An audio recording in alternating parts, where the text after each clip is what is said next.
lovely square cut. And that's gone through for 4.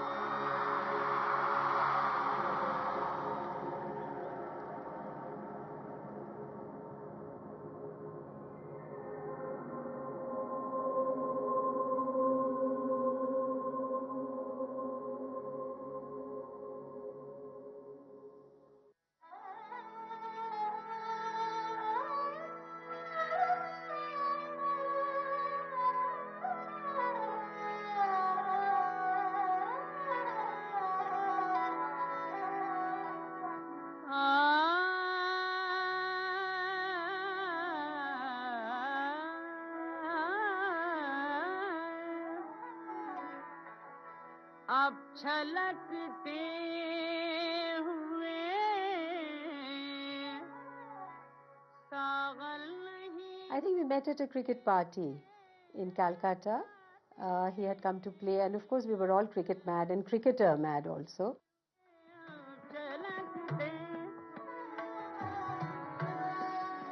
It was the man that I loved, and it seemed to worry everybody else that he was in love.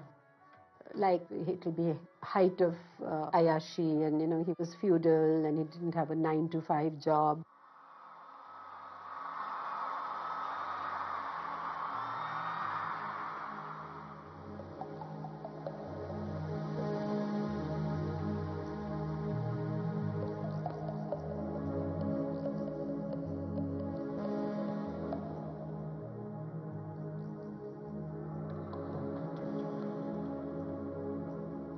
Senior Nawab Sahib, whatever little I saw, he was a man who could create innings like Gavaskar.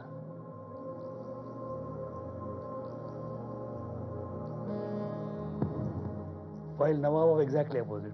He will go for the ball. No comparison between two styles. He was the most intelligent captain I have seen in my life. Tiger was the first captain, to my mind, who told us, in no uncertain terms, look fellas, we're not playing for Bombay or Madras or Punjab or Delhi or any other state. We're playing for India. Think India.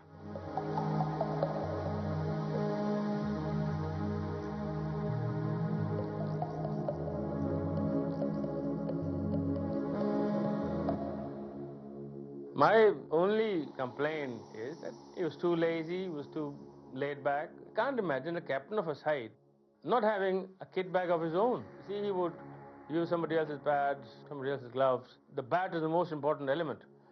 And then he will say, all right, like that, all right, this is all right for me. And he'll just pick it up and go in.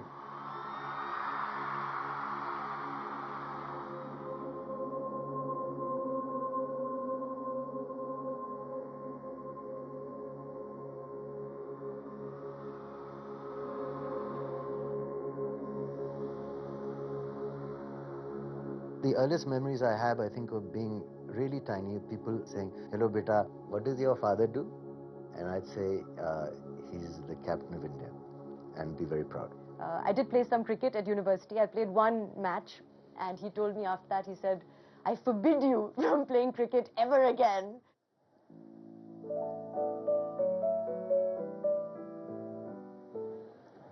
So I think I would have loved to have been there, during the 70s, basically, with both my parents.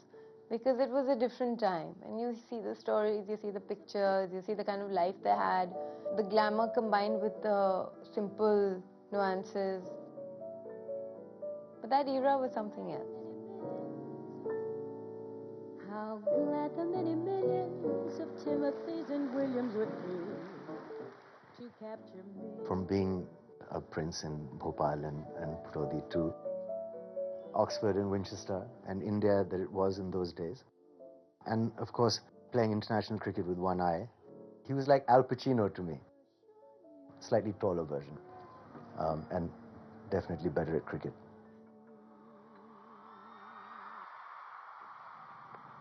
And that's gone through for 4, and that's his 100. Pataudi, 6th Test 100. He had no one eye. He had no one shoulder. He had no one thigh. Because he was through out of the windscreen of the car. With all those such handicaps. He was still the best fielder of the era. Lovely knock was at Melbourne. Don Bradman himself came in lunchtime and he said, "Young man, I wish I had some shots like you." What a tribute.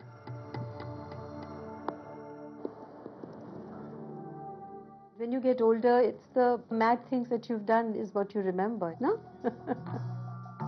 On another occasion, he took some cricketers deep into the woods. Suddenly there was a group of dacoits raiding the cricketers. उन्होंने एक को पकड़ा, विजय मांजरेकर, लटका दिया उसको कि ये get us this kind of ransom, otherwise he's going. And Manjrekar didn't know, honestly, till the time he died, he didn't know that this was all stage managed. And I remember him coming and telling me, "I've written this for you.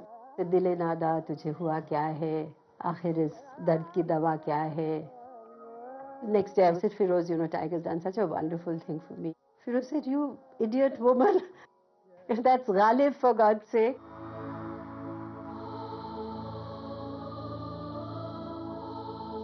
A loss for Indian cricket today. Former Indian cricket captain Mansoor Ali Khan Pataudi is no more. बड़ा दुखद दिन है। एक tiger हमेशा के लिए छोड़कर चला गया। The man oozed style on the field, where he was a terrific cricketer. Off the field, the classic gentleman.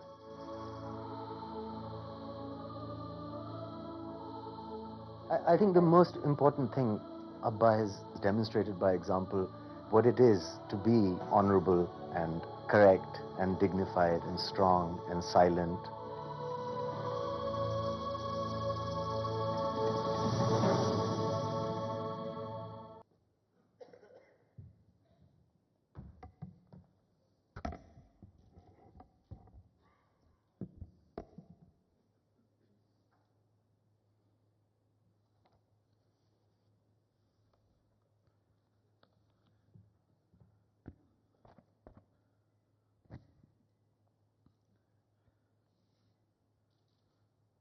Mr. Greig Chapel,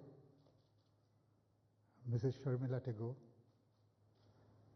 ladies and gentlemen, good evening. I thank you for attending the second Tiger Pataudi Memorial Lecture.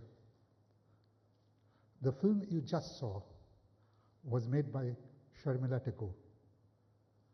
We screened this film last year at the first Tiger Pataudi Memorial Lecture. We are screening it again for two reasons. First, many of you present here today were not present last year. But second, and perhaps more important, this touching tribute deserves to be seen again and again. We are honored here today by the presence of Sharmila Tagore. We are grateful to Mr. Greig Chapel. He has flown to Calcutta all the way from Australia just to deliver the second Pataudi Memorial Lecture. It is just as well that he is in Calcutta and not in Chennai. His compatriots would not have been too pleased to learn that their current nemesis, even when an unknown lad in Jharkhand was identified as the future captain of India by an Australian, the wrath of Michael Clarke in Chennai would have been no less than the ire of Ganguly in Calcutta. When Dhoni's name was first mooted by Greig, the reaction of Dilip Sarkar, then the chairman of the selection committee, was one of total disbelief.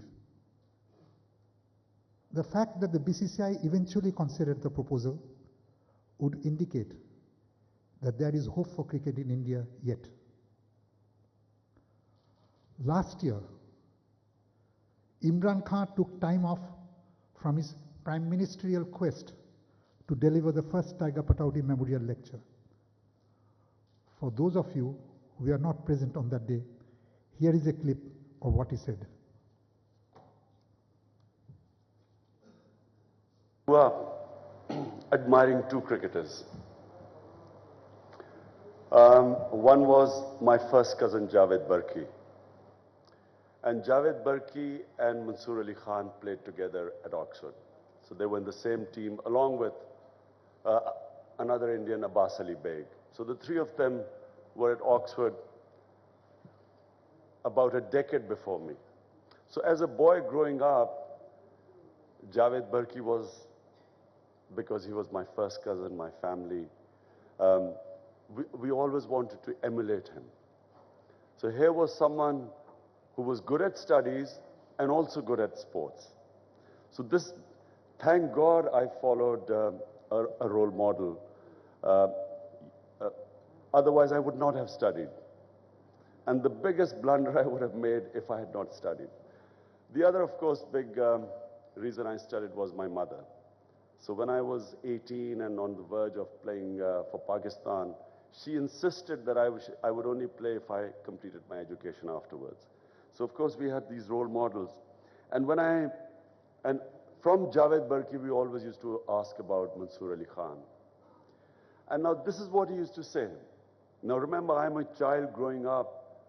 My hero telling me, he said that if Mansoor Ali Khan had not lost his eye, he felt that he would have broken all records.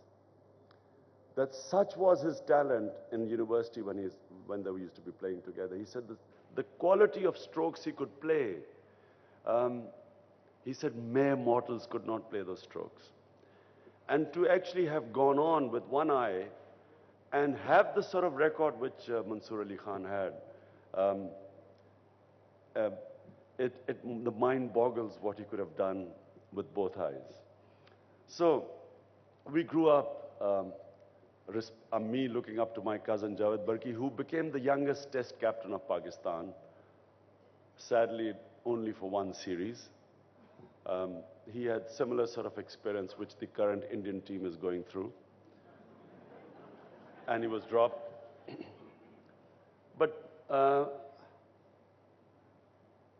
Tiger did go on to captain India for a long time. And when I first saw him, it was in a benefit match in Hyderabad. I don't know what benefit, it was my first time in India, and it was my first experience meeting Tiger. And I had always looked up to him, this amazing, glamorous cricketer who also went to quality school, good sporting facilities, and good education. I met Tiger Pataudi in 1977. We were in awe of him. And as Bishan Singh Bedi said, I have never seen a more casual man than him. You know, I mean, a cricket bat. Now look, you have to have a bat. The more you play, the more you realize that there are certain bats that fit you, the grip and so on. To just pick up a bat and just go into, it's unheard of in the cricketing world.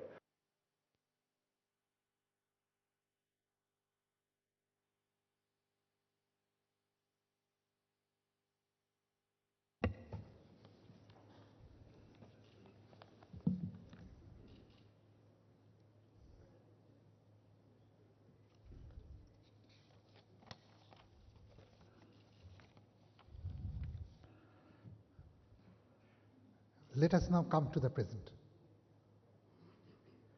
Gregory Stephen Chapel was born in 1948, exactly a week after history's most famous duck at England's Oval. The casualty was one Donald Bradman, often touted as the most famous Australian to be born, after Nicole Kidman, that is. Despite that, the relations between the two were congenial. This was somewhat unusual because cricketers are like the Bengali crabs.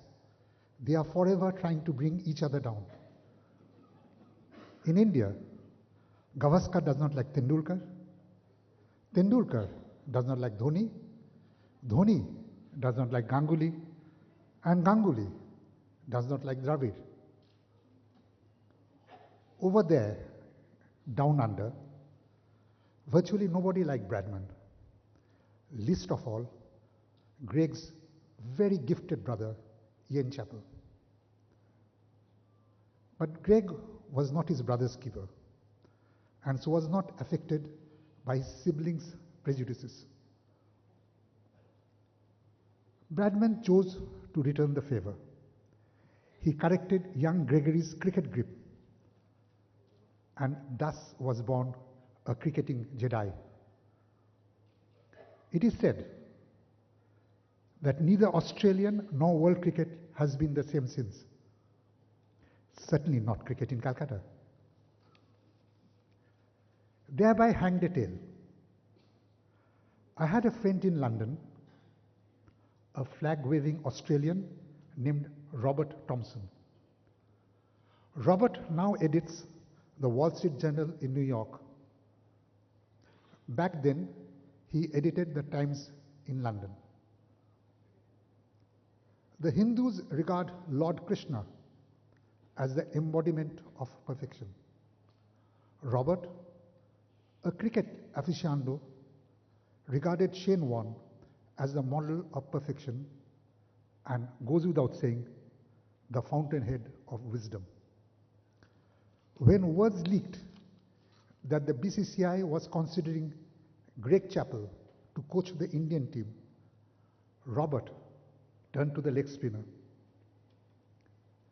"Tell me, Shane," he asked in total panic, "is this a good idea?"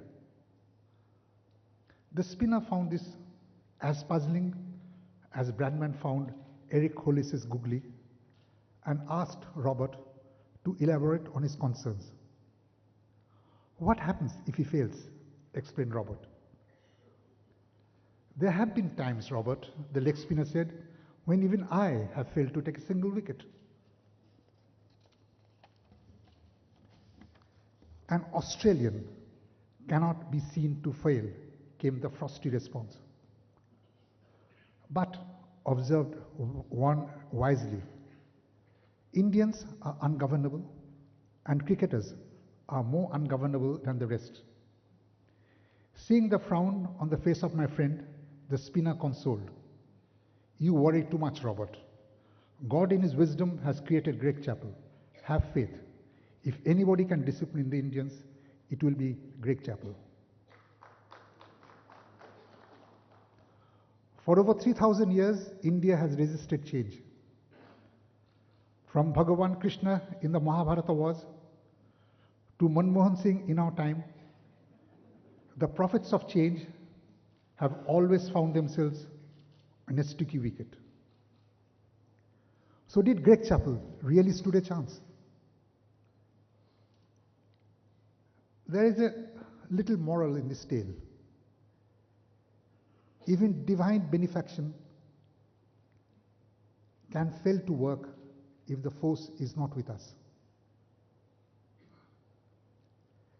Ladies and gentlemen, with your permission, may I invite Mr. Chappell to take guard for his innings?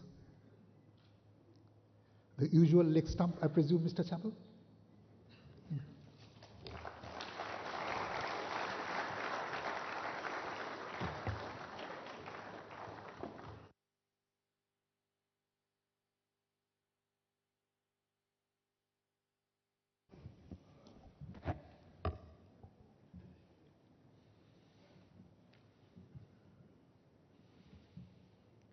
Mrs. Shamila Tagore,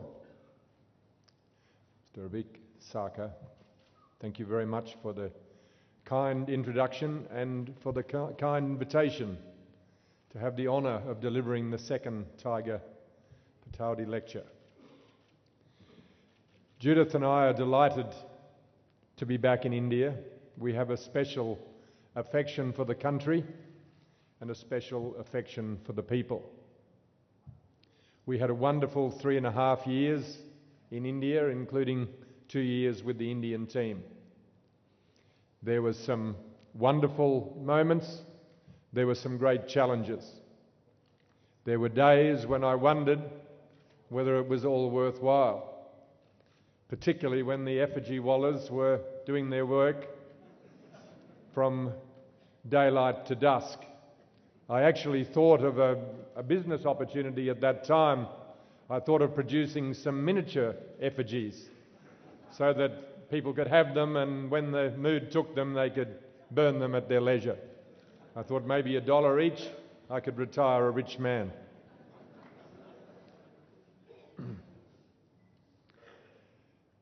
Fate meant that I didn't play cricket with Tiger Pataudi. I got close on a number of occasions. 1966, when India toured Australia, I was representing South Australia and played in the tour match. Unfortunately, Tiger didn't play in that game. He was carrying an injury that he actually took into the next Test match at the Melbourne Cricket Ground. I watched that Test match and saw two of the most amazing innings that I think I witnessed in Test cricket. 75 in the first innings and 85 in the second innings, carrying an injured leg and with one eye playing against some very good fast bowlers. Two shots come to mind from that Test match, one from the bowling of David Renneberg and the other from the bowling of Graham Mackenzie. They were certainly inspirational innings. They were played with great skill and flair and, of course, a great deal of courage.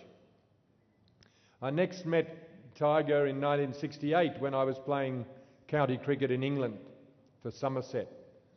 I was injured at the time, which was fortunate for me because I got to see the last Test match of the Australia-England series that year, in which my older brother Ian was playing. I went up to the Oval to watch the Test match, and on that occasion, along with Richie Benaud, Tiger Pataudi came into the tent at the end of the day, and I had an opportunity to really meet him and to talk cricket with him for the first time. And I was very impressed with his wit and his ability to read the game. And he was the one, in fact, that predicted that England would win that Test match. At the time he made that comment, it was a very even game, but in fact England did go on to win that Test match. I met Tiger and Shamila a few years, or many years later, in Adelaide when they came to visit their friend Ian McLaughlin when I was working with South Australian cricket. And it wasn't until 2005, 2006 that I got to meet Tiger again in New Delhi during a Test series being held in Delhi at the time.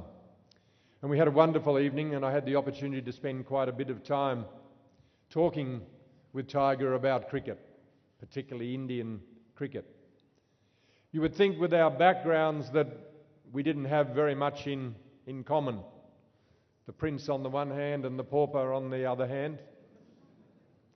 But cricket was what we had in common. And a lot more than I actually realised at the time. My brother had played cricket with Tiger. My grandfather had played cricket with his father. In fact, my grandfather played in the Test match in Nawab Senior's debut Test match at the Sydney Cricket Ground in the Bodyline series in 1932. And they shared some similar beliefs. They both disagreed with the tactics that Douglas Jardine used in that series. Tiger and I talked that night about Indian cricket and where we thought it should be, where it was and where we thought it should be and where we thought it could be. In fact, we talked about unleashing the blue tiger, that India in cricket could be as Brazil in soccer. And who could imagine a soccer World Cup without Brazil? And I don't think any of us could think of a cricket World Cup of any format without India. And of course, we talked about Tendulkar being the Pele of India and Indian cricket. But the areas on which we agreed, and Tiger was very supportive with what I was trying to do with Indian cricket at the time, and we talked about the fact that to be successful, excellence in fact is never an accident. It's a choice or it's choice and not chance that determines your destiny. And the feeling that I had, and with which Tiger agreed, was that for India to become the champion cricket nation, and we both felt that it should be the next cricket superpower, that it should be the country that would dominate cricket for a long period of time. But for that to happen, some things needed to change. You don't get long-term success with ad hoc strategies. It needs a plan, and that plan is many-layered. And cricket, or India, to be successful on the international stage over the long term, needed to be able to win away from India as well as at home. And we talked about what made up a successful team. And as Bishan Bedi said in the film that we just saw, Tiger was the first Indian captain that really made the players think about India. He was the first one that had a plan. He went with the spinners, he went with the strength of spin bowling because that was what he had at his disposal. And he also knew that for India to succeed, they had to have some belief and they had to attack. He had some spectacular successes and he had some spectacular failures. But he was the first one that encouraged India to start thinking positively about themselves. So we agreed that that plan had to include developing great fast bowlers. And we didn't believe what most people were telling me, that India couldn't produce fast bowlers. He said, have a look at across the border. Pakistan produces many great fast bowlers. We can't be that different that we can't produce fast bowlers.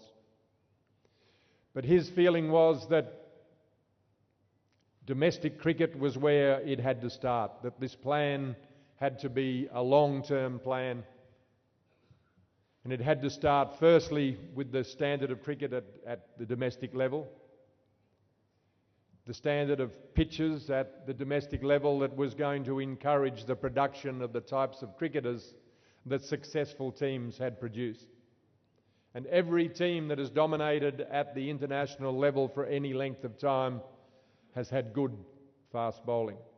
In fact, very good fast bowling. So the standard of pitches had to be improved to encourage the development of spin bowling along with good spin bowling.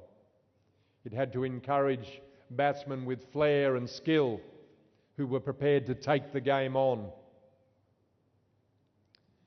We also agreed that whilst the Ranji Trophy was a fabulous base for domestic cricket, that really the Duleep Trophy was the one that had to be bolstered. The teams, again, that had dominated world cricket in recent times, South Africa, West Indies and Australia, interestingly enough, they all had 6 teams in their top domestic competition. And despite the fact that the Indian population is much bigger than all of those countries put together, we both agreed that the best talent had to be brought together in as small a pool as possible to be able to encourage the best ones to reach their full potential. Selection is another part of the process that is very important. Identifying the best young players, giving them the opportunities to develop their talents to the fullest, and then encouraging them and supporting them through the periods when obviously they would struggle. But the best players needed to be encouraged and supported. In recent times, India has certainly become the powerhouse of cricket off the field. And with that, the development of state-of-the-art stadia has taken place, and that is very important. But the next step that is equally important is to provide facilities for everybody to be able to play cricket. It is environments rather than academies that produce great players. If you look at the current Indian captain and his performance in the last Test match, I mean, the skill that was on display in that innings was awesome. I was fortunate to work with Dhoni when he was first introduced to international cricket, and I was amazed at his ability to hit balls into areas that others couldn't even conceive of hitting balls.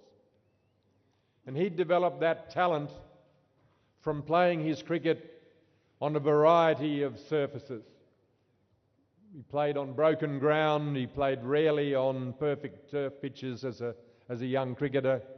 He played tennis ball cricket, and he developed unique skills. I remember the first time I saw him bat was at a training camp in Bangalore back in 2005, and I was watching him bat. I was intrigued about his grip, which is quite unique and very much bottom hand dominant. And I just wondered how he could survive against some of the best bowlers. And I watched him batting on this practice wicket that was slow and low. He was very comfortable on the front foot.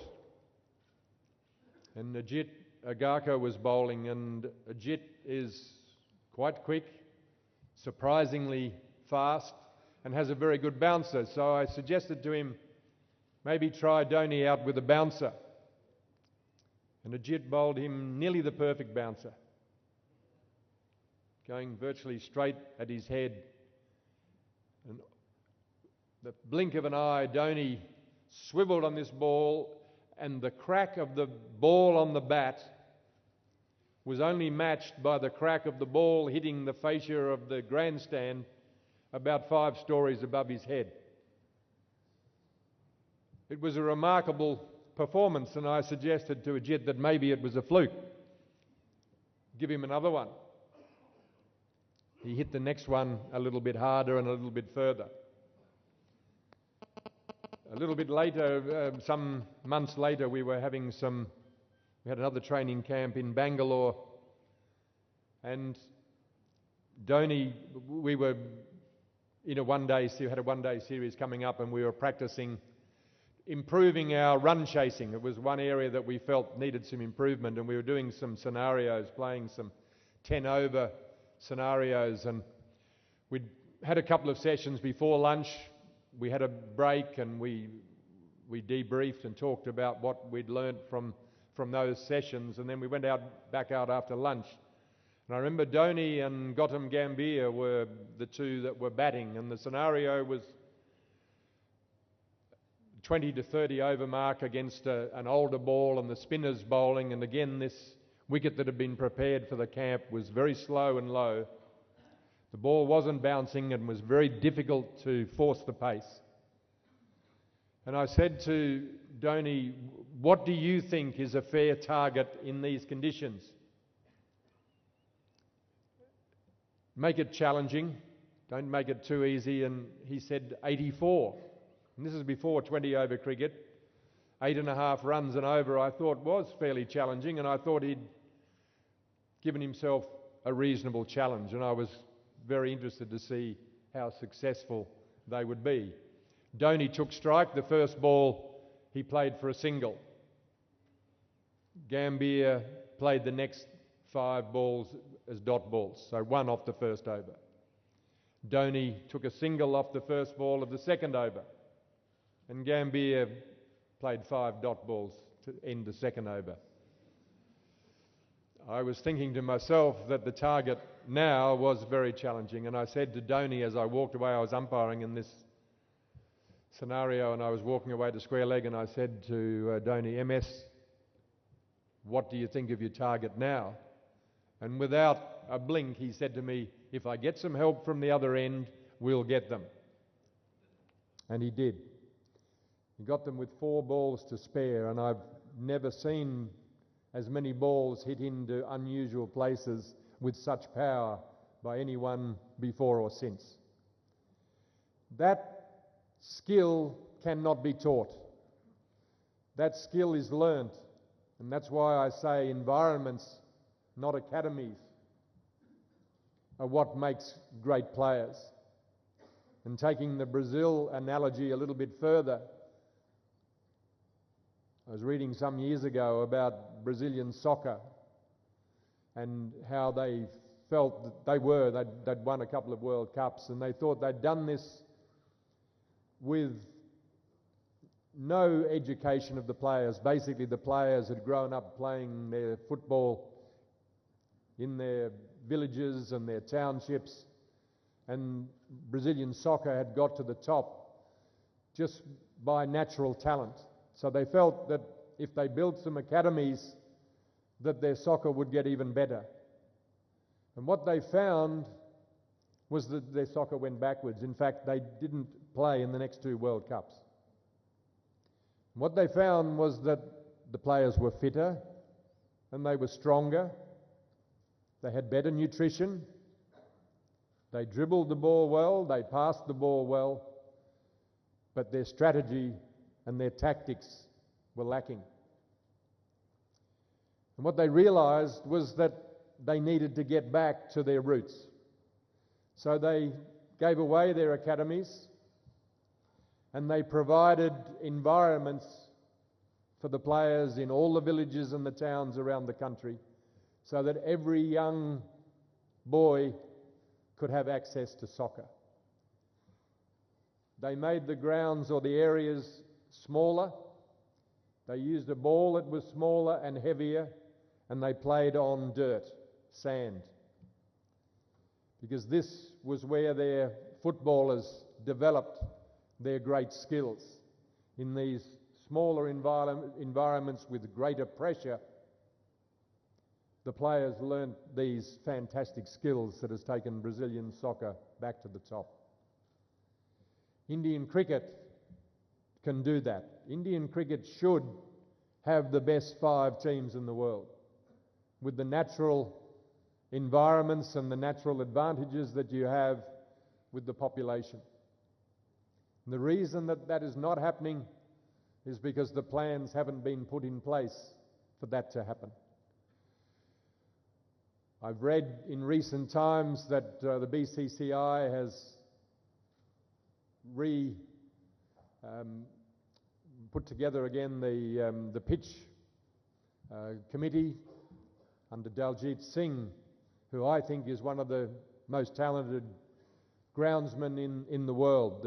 The pitches that he produces at Mohali are as good as anywhere in the world.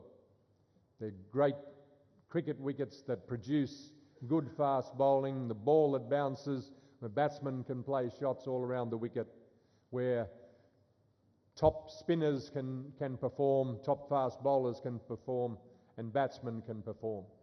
Now, you don't want every pitch in the country to be exactly the same. You want each region to have their own nuances. And I think looking back on my early days in Australian cricket and the strength of Australian cricket through its history is that each of our states have pitches that are different, slightly different. Brisbane and Perth tend to have fast, bouncy wickets. Sydney tends to spin. Adelaide and Melbourne tend to be a little bit more batsman friendly, but as the game goes on and the pitch begins to wear, the ball starts to go up and down and the challenges change as the test match go on. That is where you develop players that can play under all types of conditions all around the world. And I think once India embraces this, Indian cricket embraces this, there'll be no stopping what Indian cricket can achieve. I think the future for Indian cricket is very strong. I'm excited about where Indian cricket can go. I'm excited about where I hope Indian cricket can lead the game. Because the players and the administrators are just custodians of the game for future generations. And I think it's really important that each generation passes on something better than the previous generation. The one thing that does worry me somewhat, and again, in the last conversation I had with Tiger, we talked about the importance of Test cricket, that Test cricket was the soul of the game, and that Test cricket had to be protected. Well, since then, 2020 cricket has come into its own and has really taken the game in a different direction. I grew up with just the one format, playing test matches in the backyard with my brothers, and all we thought about was Test cricket. The modern players have to be more adaptable and more flexible than any generation before them to be able to play the different formats.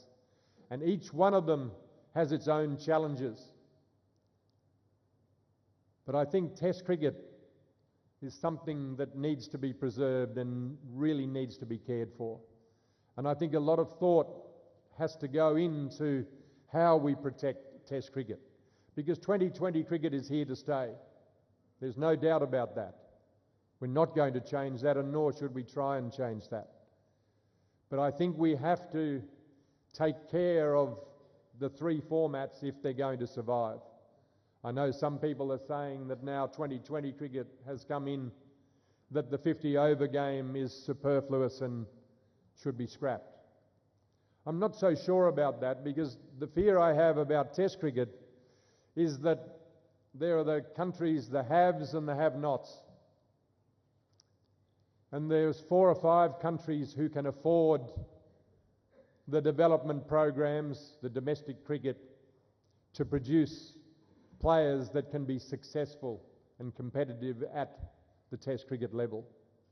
But some countries are struggling, and some countries that have been great Test playing nations, like the West Indies for instance, are really struggling to be able to put the investment into the game to be able to develop the types of players that are going to allow them to be successful at Test cricket in the future. And if we allow that to happen, if we allow that to continue, it won't be long before there are only 4 or 5 countries who can really play Test cricket. And I think that would be a shame. And therefore 50-over cricket is important, because for some countries that may be their Test cricket in the future. And if we let it just become 2020 cricket and Test cricket, then I think we may make a big mistake that for the long term of the game will be detrimental. I've been very fortunate. One of the few reasons I suppose that I can see any positives out of having lived into my 60s is that I've seen a lot, and I've learned a lot along the journey. And I was lucky enough to play a number of sports, but cricket was always the number one sport for me. And Test cricket in particular, because of the challenges that it presented. And I think most of the life lessons that I've learned have come from Test cricket. Learning the patience, learning the discipline, learning to take the good with the bad.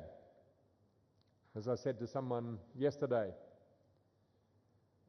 cricket is a game of dealing with failures. Don Bradman batted 80 times in Test cricket and he only made 2900s. So in effect, he failed 51 times. When you think that he's twice as good as the next best, the rest of us have had to deal with a lot of failure. But those lessons have stood me in good stead in other aspects of my life. And I would like to think and hope that the cricketers of the future have the opportunity and have the same feeling and the same love for Test cricket as those of us who played in previous eras. The concern for me is that if we denigrate and allow Test cricket to slip away, cricket will lose its soul. And if we do that, then cricket will be the poorer. Thank you for the invitation to be here this evening and to share in the second Tiger Pataudi Memorial Lecture. Tiger was a great cricketer, a great man, and somebody who's left a legacy that is a wonderful legacy for his family and for the game of cricket. I look forward to these lectures continuing for many years to come. Thank you.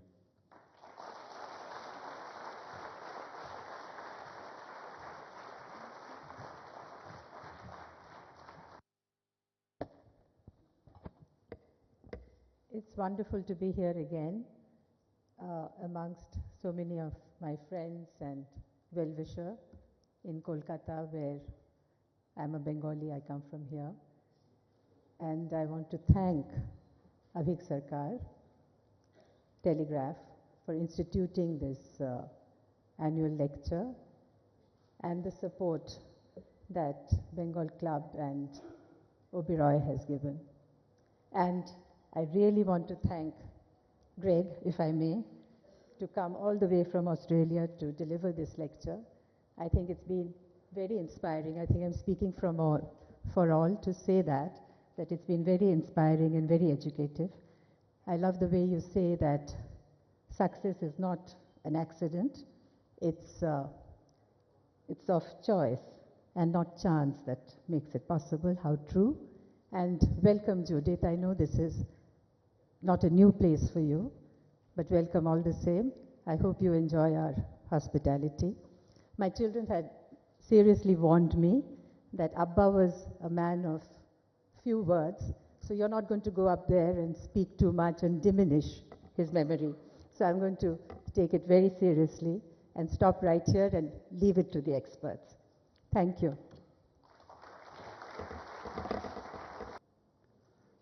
Tiger Pataudi Memorial Speaker Greig Chapel, Guest of Honor Sharmila Thakur, ladies and gentlemen.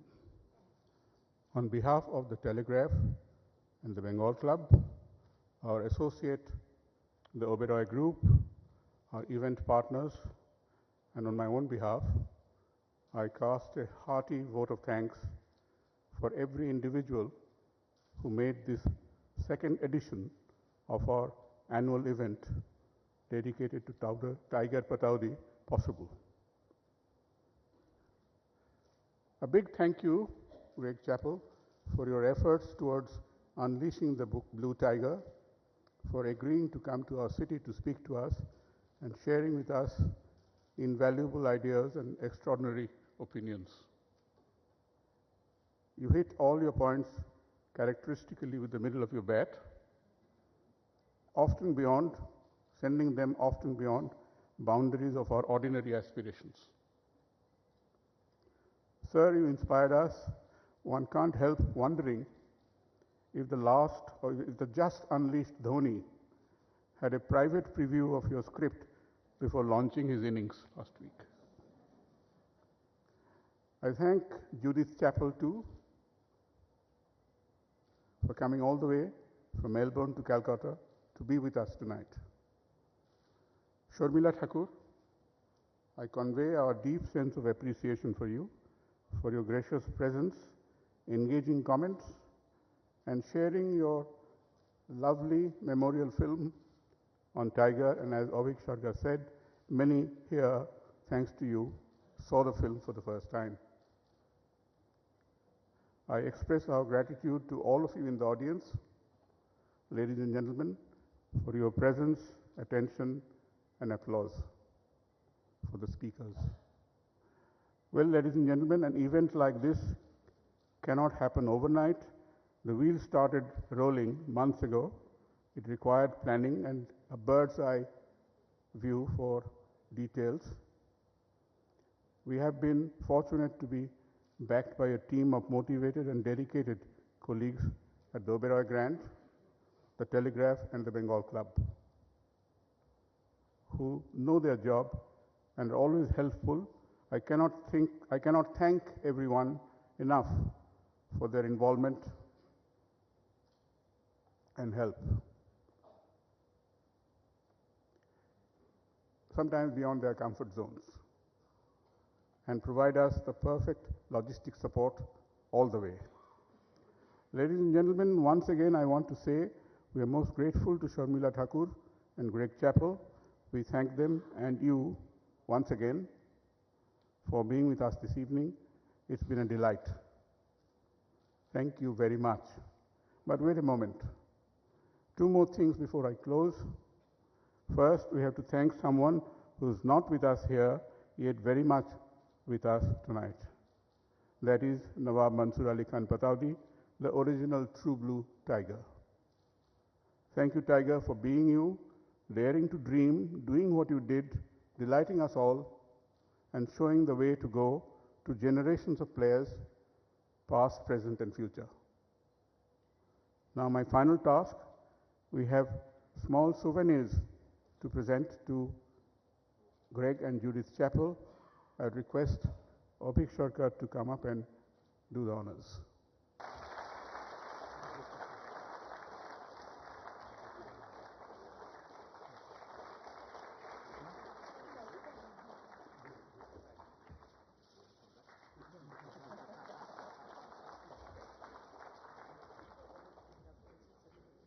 Greig, that roll that you're carrying in your hand contains a portrait of yourself done by a gifted artist.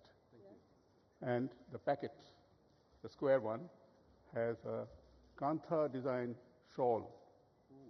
We wanted you to take away a part of Bengal. It's very good. Thank you. And yours? Judith, this is a Tasor silk stole for you.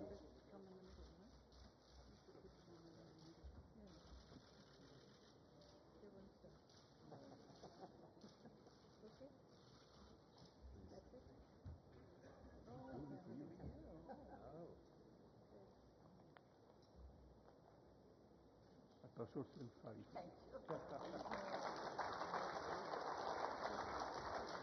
That's a Tasor silk sari. And this is a book. As she will find out when she opens the packet, she's on the cover.